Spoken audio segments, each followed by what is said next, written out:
వెంకటేష్, రోజా భత్త, RK Selvamani కాంబినేషన్‌లో ఓ cinema రావాల్సింది. దీనికి సంబంధించిన అధికారిక ప్రకటన కూడా వచ్చింది.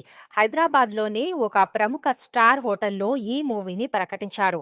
ఇందులో వెంకటేష్ పైలట్ ఆఫీసర్‌గా కనిపిస్తారని తెలిపారు. ఈ సినిమాకి గీతాంజలి వంటి హిట్ మూవీని నిర్మించిన సీఎల్ నరసారెడ్డి నిర్మాత. ఆయనే వెంకటేష్, రామానాయుడు, ఆర్‌కే సెల్వమణి సమక్షంలో ఈ ప్రెస్ మీట్ ఏర్పాటు చేశారు. వెంకటేష్, సెల్వమణి కాంబినేషన్‌లో అదిరిపోయే సినిమా చేస్తున్నామని, ఇందులో వెంకీ పైలట్ ఆఫీసర్‌గా కనిపిస్తారని వెల్లడించారు.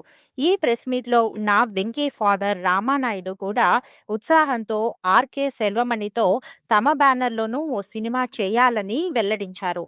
అయితే వెంకీ, సెల్వమణి కాంబినేషన్‌లో మూవీ పట్టాలెక్కలేదు.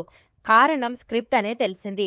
కథ సరిగ్గా రాలేదని, వెంకీకి తగ్గట్టుగా మార్పులు చేసేందుకు దర్శకుడు నో చెప్పాడని, దీంతో ఆ సినిమానే ఆపేశారని తెలుస్తుంది. ఇలా రోజా భర్త సెల్వమణి, వెంకటేష్ కాంబినేషన్‌లో మూవీ కేవలం ప్రకటనకే పరిమితమైంది. అయితే ఇది 1990, 95 మధ్యలో జరిగిందని సమాచారం. అప్పటికే సెల్వమణి పోలీస్ అధికారి, కెప్టెన్ ప్రభాకర్ వంటి చిత్రాలను రూపొందించారు. అవి మంచి హిట్ అయ్యాయి కూడా.